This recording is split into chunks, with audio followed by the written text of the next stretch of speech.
I used to think disappearances only happened in big cities, places where the lights never go out and people vanish into crowds without a trace. But then I came to Greystone, a small town tucked away in the northern mountains of Wyoming, fewer than 300 people in the winter, most of them long accustomed to silence. Greystone is known for three things: brutal winters, endless snowy woods, and the strangest disappearance in Windern County history. On the night of November 6, 1991, Sheriff Elias Crow and Deputy Marla Vexler left the station for a routine patrol. They never came back. No one ever saw the silver SUV again. There were no emergency calls, no signs of pursuit, only a broken sheriff's badge found lying in the snow among the pine trees. The case file listed them as missing without a trace. The investigation was closed 2 years later, no leads, no suspects, no conclusions. But the people of Greystone had their own theories. Some believed Crow killed Marla and fled. Others whispered they ran off together, lovers in a forbidden relationship. A few thought they were caught in something darker, like a cross-border drug ring, the kind of story no one dares say out loud in a town this small. No one truly knew what happened in Cedar Ridge that night, and no one dared to dig deeper until 17 years later, in another bitter winter, when a young boy fell into a frozen outhouse while sledding near the northern ridge. When police arrived at the scene, what they found wasn't just the stench of time. It was a body. Jahid. That's when Greystone opened its mouth, when the ground after nearly 2 decades finally began to tell the story that people tried to bury. The story of a town where evil never disappears. It just waits for the thaw. The story of a sheriff betrayed by the system he upheld, and of a woman stripped of her name. Greystone, Wyoming, February 2008. 17 years after the sheriff disappeared, the snow in Greystone gave up a secret. It started with a boy, 12 years old. His name was Jacob Thorne, visiting his grandfather's cabin for winter break. The air that morning was cold enough to crack skin, wind sharp as razors. Jacob took his sled too far down the ridge behind the old cedar line. The trail wasn't marked. Locals didn't go that way anymore, and for good reason. He hit something, an old wooden structure hidden beneath the snowpack. The roof collapsed, and he fell through. What he landed on wasn't earth. It wasn't wood either. It was cold, firm, and uneven. It took him 6 seconds to realize he was lying on a human chest. He screamed until his throat burned. Shows. Police arrived within 45 minutes. They found what used to be a pit outhouse, an outdoor toilet, long buried and forgotten, once belonging to a logging shack from the 1950s. Inside it, a skeleton, still dressed in a sheriff's winter jacket, badge half melted to the collar. Under the jacket, a revolver holstered. The trigger snapped. 2 bullets missing. No signs of trauma, no defensive wounds. Just the body sitting upright, knees drawn, back against the timber wall. Whoever put him there wanted him to be found eventually, but not too soon.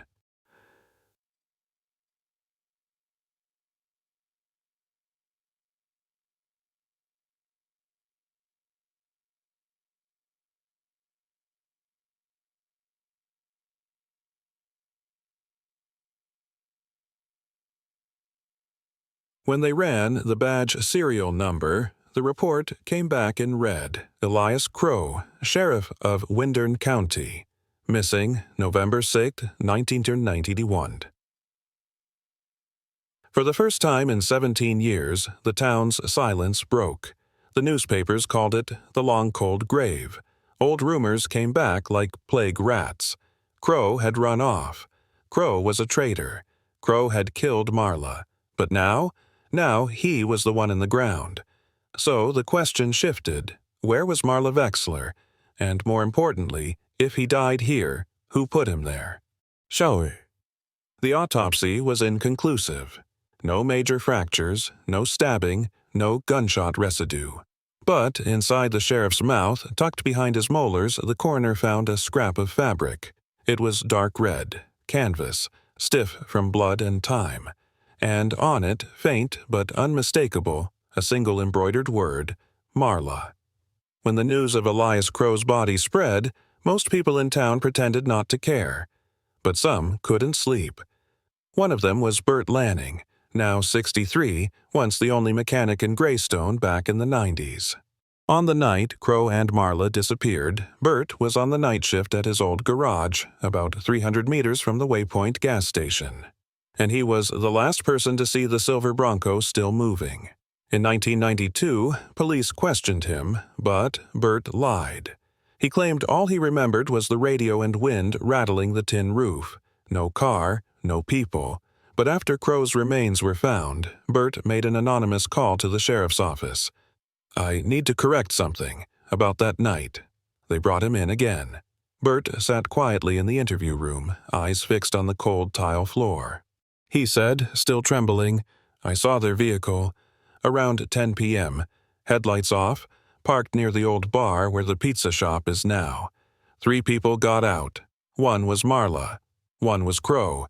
The third was a woman, but not from Greystone." That was the first time in 17 years anyone mentioned a third woman. Bert said they argued. Crow pushed the unknown woman. Marla tried to pull him back. Then one gunshot, just one. After that, no one came back. Bert never told anyone because he was scared. Just hours later, someone knocked on his door, handed him money, and said, "If you open your mouth, your wife won't open her eyes again."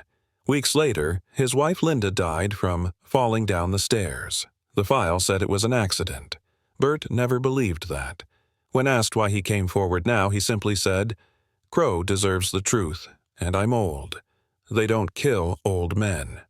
Police reviewed archived footage from the bar that night in 1991 and found a video clip that had never been submitted into evidence. The Bronco pulled in, and 3 people stepped out. One of them wore high heels.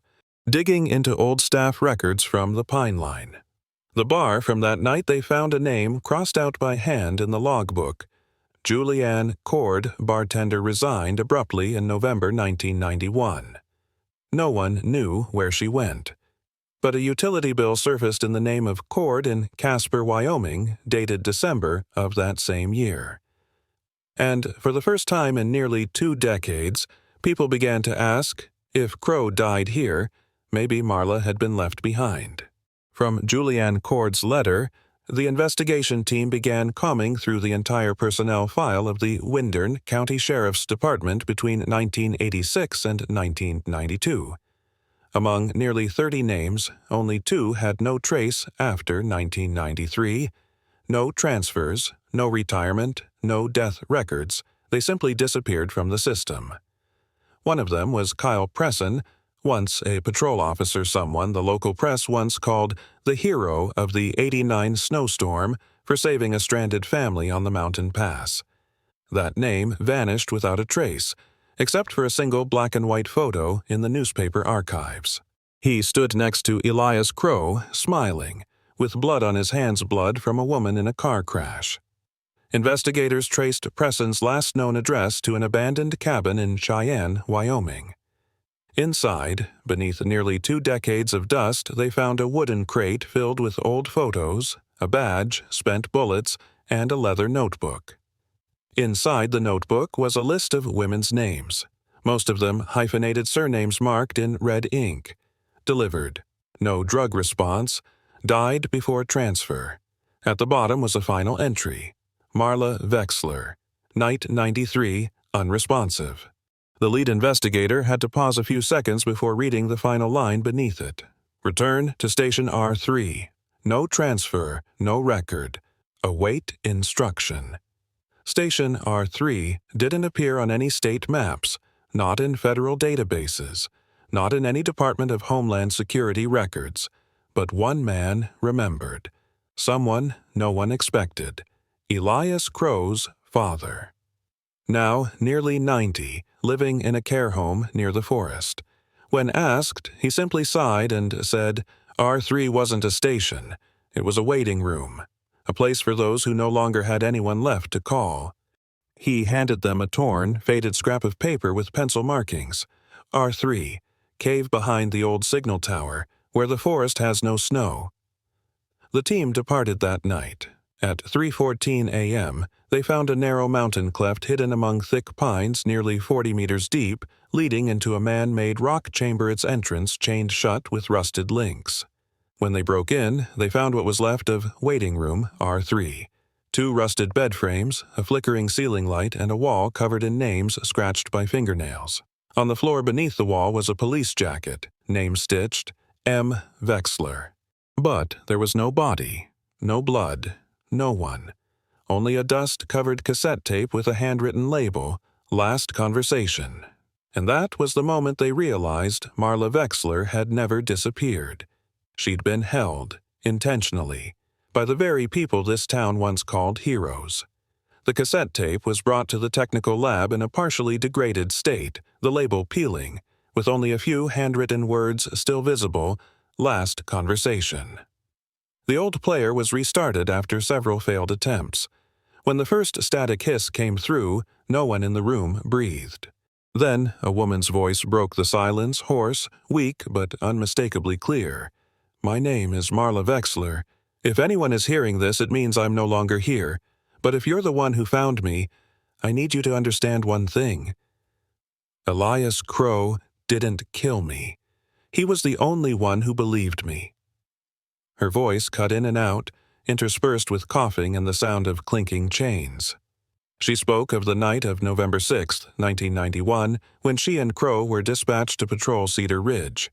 But once they reached the inner route, the car's radio went dead. Crow whispered, "Don't react. We're being watched." They arrived at a small wooden cabin not on any official map. Crow pulled a key from his pocket and opened the back door. Inside were 3 women, tied up, mouths taped, bruised and shaking. "I screamed," Marla recalled. "Crow covered my mouth. He said, 'I need you to see this. I can't do this alone anymore.'" But within 5 minutes, a truck arrived. Marla was shoved into the back. In the dark, she heard 3 gunshots, then silence. For the next 3 days, she was moved from place to place until she ended up at R3. There were no cells, just broken beds and restraints, Marla said. "They injected me not to kill me but to make me forget." She mentioned that Julianne once tried to let her escape, but she didn't run. "I didn't know if the world outside still believed in me. And I was scared. Scared I'd become nothing but a name someone used for their cause." The tape lasted nearly 47 minutes. In the final minute, Marla's voice dropped into a whisper. "If anyone still remembers me, please don't write articles. Don't turn me into a symbol. I don't want a name carved into stone. I just want someone to understand. The truth didn't save me, but it might save the next one." The tape ended with footsteps scraping across stone and the soft clink of a lock closing. Then silence. A silence so long the listeners thought the tape was broken, but it wasn't. That very silence was the final proof. Marla Vexler didn't die in the woods. She was erased by the system, by the very people who once called her partner. In gray stone, there's an unspoken rule: the quieter you are, the longer you live. And no one followed that rule better than Halden Mears, the radio dispatcher at the old sheriff's station. He was the man behind the desk, running the night shifts, logging every patrol signal, every 10 to 7 code, every emergency call that passed through for decades. On November 6, 1991, he was the one on duty, and according to the official record, no unusual signals were received from Crow and Marla's vehicle that night. But after Marla's cassette was released, a young investigator named Layton decided to dig through the raw radio logs, the unfiltered master tapes. Some were moldy, others had been sliced, but the tape from that night still existed. At 9:26 p.m., buried between 2 bursts of static, a male voice came through. "Zone 3, west side, strange activity, don't log it." Then a woman's voice. "Halden, I know you can hear me. please," and the signal cut out. It was Marla. When Layton returned to question Halden, the man refused to speak, just sat behind a glass pane, smoking. But when Layton played the restored clip, Halden's hands trembled. He didn't deny it, didn't shift blame. He only said one thing: "I've got 2 grandkids. Back then, if I logged that call, none of us would have made it through the winter." When asked who gave the silence order, Halden didn't answer immediately. He went inside, returned with a small, locked wooden box. Inside was a stack of old, photocopied documents, emergency fund allocations from the Federal Police District 7. The top was stamped in red: "Internal distribution. Do not disclose." Page 3 listed special budget approvals for secured stations, including one code, R3. Supervisor, T. Nels. No such person existed in the federal database. But in Greystone, there was a man named Thomas Nels, former mayor, best friend of Elias Crow, and the one who approved every police budget from 1985 to 1992. When Layton returned to Greystone to verify, Thomas was dead. His heart stopped the very day Marla's tape was aired on local radio. No one called 911, no one opened the door. In the will he left behind, there was only a single sentence: "I only kept quiet, but that silence is what killed them." And finally, the name that never appeared in any report turned out to be the one who signed everything from the start. He wore no uniform, carried no gun, but he decided who would live and who would be forgotten. After Thomas Nels's death, the investigation team returned to Station R3 one last time, not to find people, but to find what Elias Crow had once hinted at in an unsent handwritten letter: "We don't have enough to convict them, but if anyone finds the wall behind Room 4, every name will come to light." They forced open the door to Room 4. Inside it was dark, damp, and reeked of old chlorine. Part of the back wall was covered with a hastily nailed plywood board, uneven and crude. When they pried it off, the entire room fell silent. Carved into the exposed concrete were over 60 names, scratched in with sharp tools, mostly rusted nails, some with blades. Some names were carved deep, drawing blood. Others barely scratched the surface. Next to each name was a date, not of birth, but of transfer. The last name on the list, M. Vexler, no transfer. But there were no surnames, no ages, no addresses. None of them appeared in any public registry. No one had reported them missing. No families had filed claims. They were people who had never officially existed. Investigator Layton said, "They weren't killed with knives. They were killed by being forgotten." Among the 60-plus names, only 4 had even the faintest trace in state records. Mostly seasonal workers, bar girls, or individuals once admitted to rehab. One, Casey W., was last recorded in Nebraska, but her hospital records vanished in 1990. Another, Rhiannon D., left a final trace in Montana. After that, no one ever mentioned her again. The police couldn't find them, nor could they notify any family because no families were searching. Each name felt like a scar carved into the memories of those still alive. Then came the question spoken aloud for the first time. If Marla is still alive, how many others are still being held, in places with no maps, no signals, no names? Layton wrote in his report, "R3 wasn't a prison. It was the system's shadow, where they didn't need to kill you, just keep you missing long enough until no one asked anymore." And then he looked back at the wall, not with rage, but with a quiet, chilling fear, because if the world could forget them, it could forget anyone. Her name was etched near the very edge of the concrete wall, small and crooked, as if carved with a fingernail in desperation. E. Relin, 02.05, 1992, postponed. No such person existed in any civilian database. But when the investigation team cross-checked old missing persons reports from neighboring states, they found a handwritten 1992 report filed in Utah by an elderly woman named Lydia Relin. She had reported her 24-year-old niece, Evelyn Relin, missing.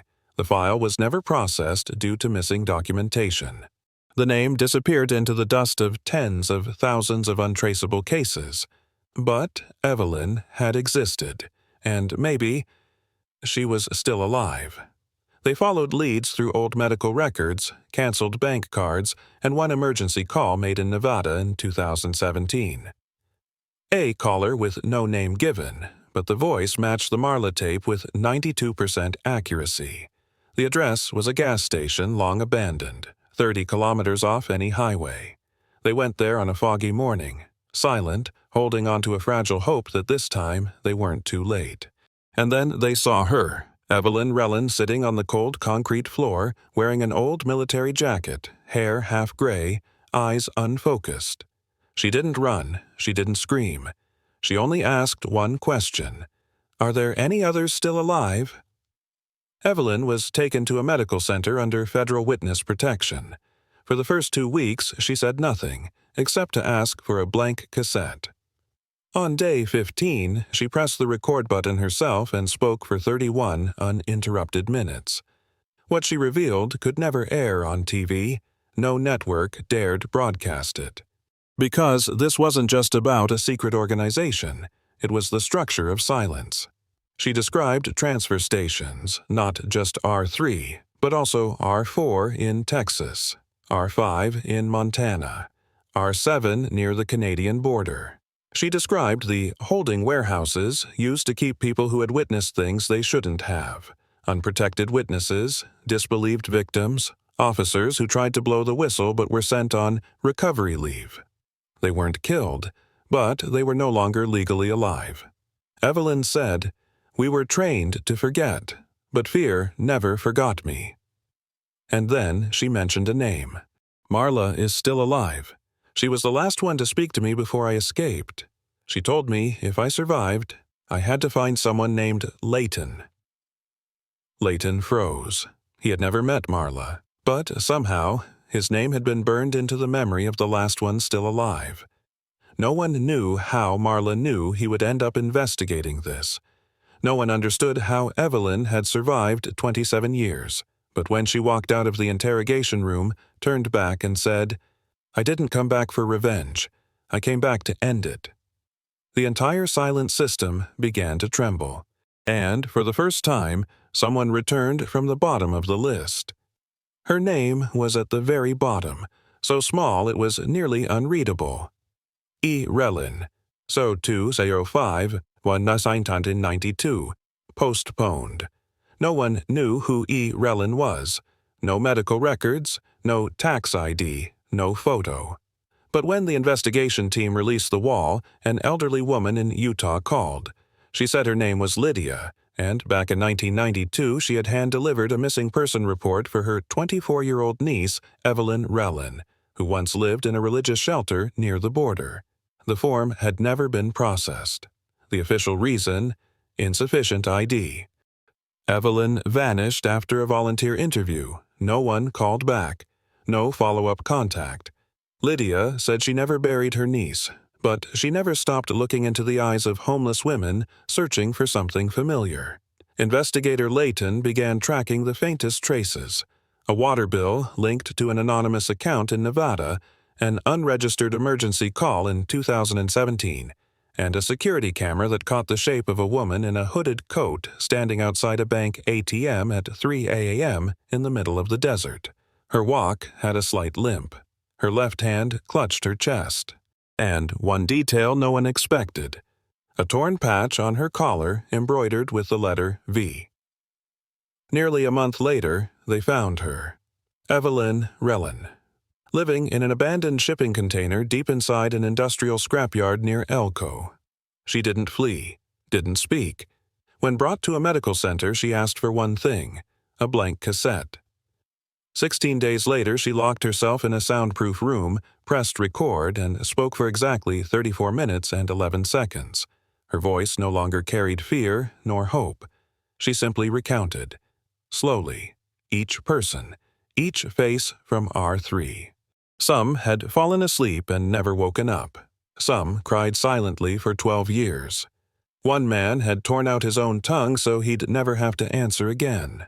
Evelyn said, "We didn't need heroes, we just needed someone to remember we were real." She recalled 4 names of staff members who worked at R3, remembered the exact sound of Thomas Nell's shoes coming down the stairs. Remembered Marla, the only one who shared her food when everyone else stopped eating. Evelyn said, "Marla didn't die. She just became a person without a number." At the end of the tape, Evelyn looked directly into the interrogation room's camera and asked, "Am I still a citizen?" No one answered, and that was the problem. The next morning, the federal court announced Evelyn as the first legally recognized witness in the R3 state case, granted full lifetime protection. But her name was not in the morning news, just a quiet line scrolling along the bottom of the screen. One survivor confirmed. No photo, no age, no nationality. The government said it was for her safety. Evelyn said, "That's how they erase you again. This time, with law." 62 names were carved into the wall. Evelyn was the only one found. But 6 weeks after the news report announcing one surviving witness, an unusual call reached the temporary office of Investigator Layton. The call came from South Dakota, from a middle-aged man named Malcolm Thorne, who identified himself as the keeper of the list.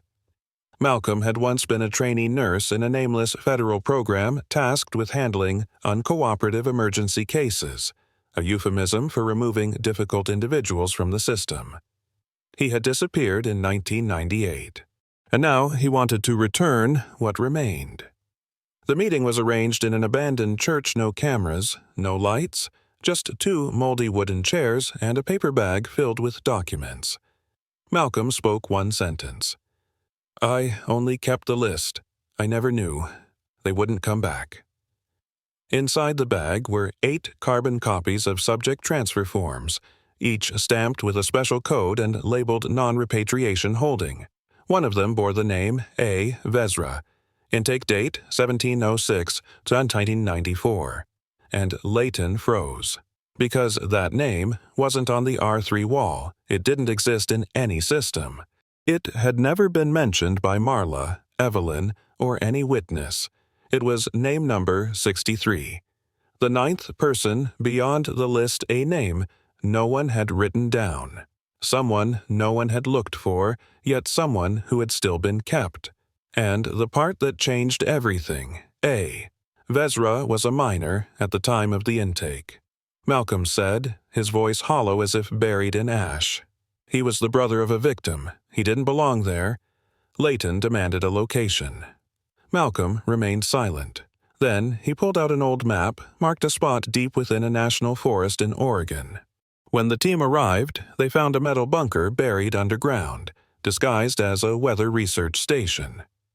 Inside, a single room, 3 internal cameras, a steel bed without blankets, and a man nearing 40 long hair, unable to speak, wrists bound with mildewed leather straps. They brought him out. No one knew his name until fingerprints confirmed it. Adrian Vexler, missing since June 1994. Age at disappearance 13, years survived 29. No one remembered Adrian, no childhood photos, no relatives came looking.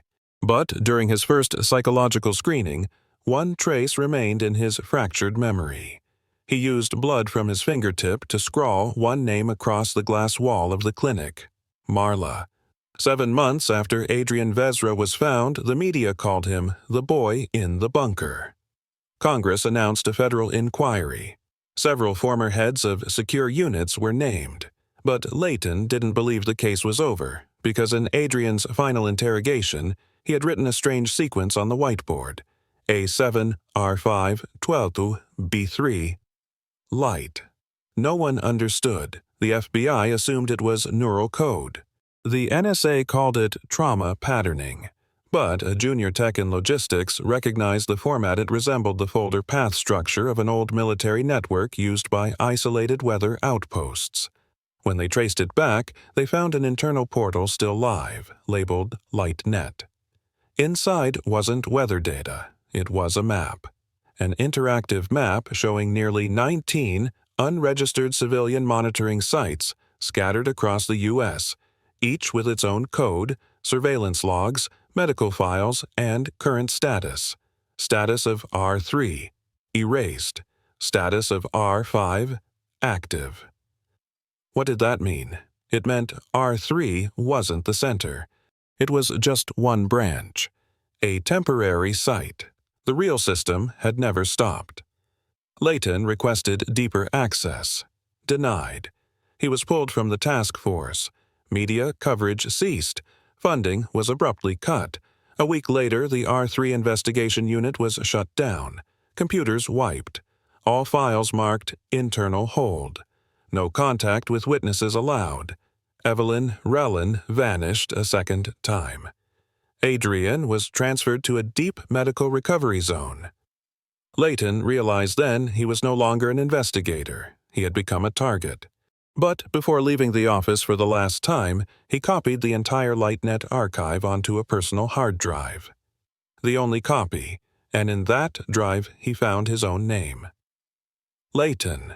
Status: Level 3 exposure. Special surveillance. Meaning, since the moment he approached Marla, he had been watched, not by the old program, but by the still active system.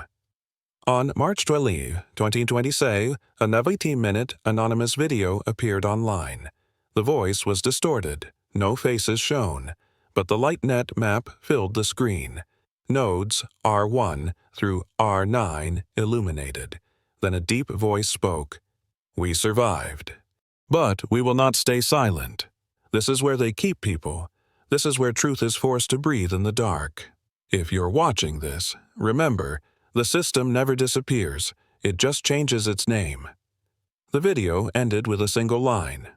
"Marla walked first. We will walk next."